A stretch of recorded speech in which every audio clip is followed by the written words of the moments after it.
Hello students, welcome to Naazvilla. Today we will discuss the figure of speech of our poem number 6 of class 12, Aunt Jenifer's Tingers. If you don't know the lesson, you can get the lesson explanation on the channel or you can get the link in the description box.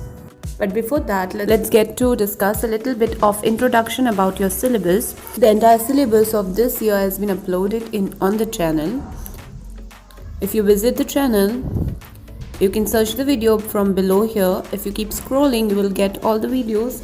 The most easiest way is to visit the playlist.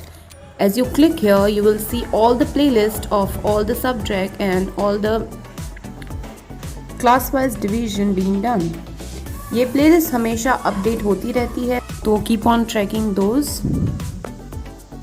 Specially for your class 12 board examination, इसमें से कोई भी playlist पर visit कर सकते हो जिसमें तुम्हें अपने आप सारे वीडियोस जो है वो मिल जाएंगे. यहाँ पे 12th ग्रेड का ग्रामर सॉल्यूशन भी है, यहाँ पे सारे एनिमेशन वीडियोस है. बट अगर तुम्हें ग्रामर के ऊपर और भी ज़्यादा एक्सप्लेनेशन चाहिए डिटेल में, सो ट्यूशंस ऑफ क्लास 12 प्लेलिस्ट है जिसमें और भी ज़्यादा डिटेल में ग्रामर एंड सॉल्यूशन किया हुआ है, जिसमें बहुत सारे एक्सरसाइज और एग्जांपल्स हैं जो तुम्हें एक एक करके मिल जाएंगे. इसमें कहीं भी कुछ भी ना मिले, so you can tell me, I will provide you the link. ये सारा कुछ तुम्हारा ही सिलेबस है. Subscribe it, share it, support the channel, like the videos. Let's get back to the explanation of poem number 6, Aunt Jenifer's Tiger. Here are all the figures of speech of Aunt Jenifer's Tiger. One by one we will do the solution for this. Aunt Jenifer's tiger prancing across the screen. So the first figure of speech in the first line itself is hyperbole because there is an overstatement कि बहुत बड़ा चढ़ा के बोला गया है कि Aunt Jenifer के जो टाइगर जिन्होंने एम्ब्रॉयड किए हैं क्लॉथ पे, वो स्क्रीन पे चल रहे हैं. They are moving on the screen, which is not possible. The second figure of speech in the same sentence is metonymy. एक सेंटेंस में हमेशा एक से ज़्यादा figure of speech भी हो सकता है, बिकॉज यहाँ पे टाइगर को यूज़ किया गया to represent freedom. The second figure of speech is bright topaz denizen of a world of green. So the only figure of speech in this sentence is metaphor. Direct comparison between tiger and topaz, एक yellow shiny bright stone होता है वो. Let's move on to the third sentence. They do not fear the man beneath the tree. So the figure of speech here used is alliteration. The first figure of speech is very simple. You can identify alliteration. The sound of the consonant th is repeated in the sentence. The next one is litotes. You can clearly see that there is not used in a sentence. वो not use किया गया है support करने के लिए कोई positive चीज़ को, इसलिए it is litotes. The third figure of speech in this sentence is repetition, क्योंकि the और the दो बार repeat हो रहा है इस sentence में. Fourth one, the peace in slick shiver lick certainty. So very clearly again alliteration is all over the place. You can see alliteration in every poem, every line of the poem.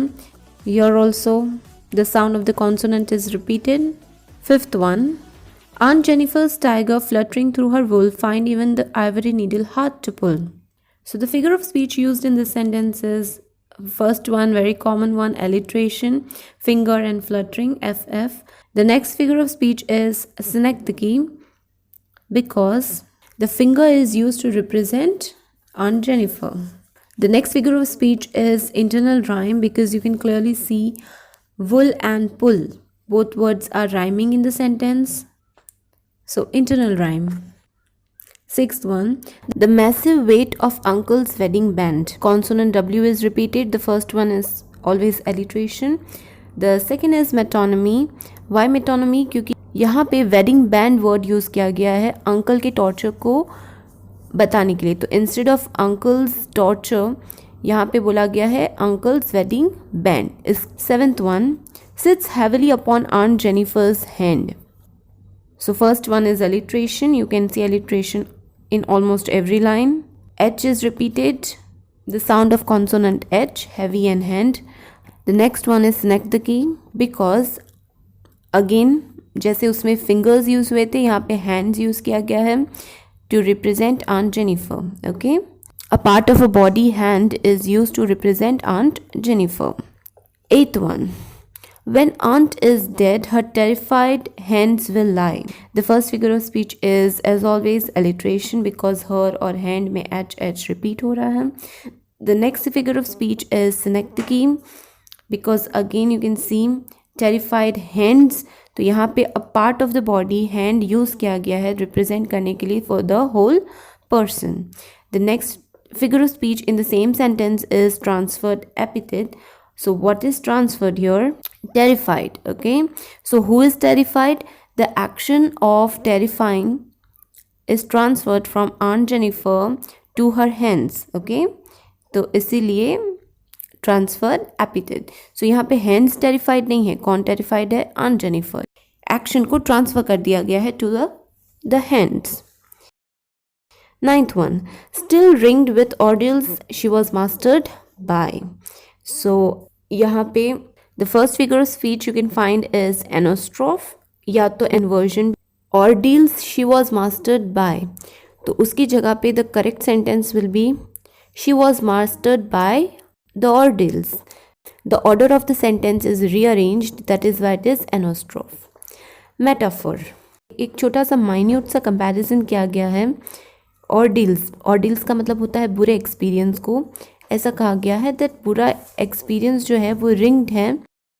तो ये बुरे experience को wedding ring के साथ compare किया गया है कि बुरा एक्सपीरियंस जो है वो वेडिंग रिंग की तरह उनके हाथों पे बैठा हुआ है. Okay, the next figure of speech is tautology because here ringed and mastered are having the same meaning in this particular sentence, but still they both are used together to give more emphasis.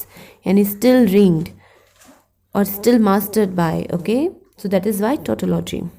The 10th figure of speech in this poem is the tigers in the panel that she made will go on prancing proud and unafraid. Finally, we got an alliteration again in the last, prancing and proud. The next figure of speech here will be personification. Tigers are directly given the human quality of being proud, and that is why it's personification. Next figure of speech here is irony. Why irony? Because यहाँ पे एक totally opposite बात की गई है. Aunt Jennifer जो है उनकी फिंगर्स जो है वो टेरिफाइड है. वो अभी भी मरने के बाद भी वो बुरे एक्सपीरियंस से घिरी हुई है, लेकिन उनके टाइगर्स जो है वो अभी भी प्राउडली मूव कर रहे हैं. But it is just showing an irony, nothing else. It just represents that Aunt Jenifer is still surrounded by the bad experience. Even after the death, she is still terrified with the bad experience. And with this, we finish it off. You can get the explanation of this poem on the channel itself. I will say like, subscribe, share as much as you can. If you need any more explanation on the topic, you can let me know. If you have any doubt in this, you can ask. Prepare well for your exams and see you.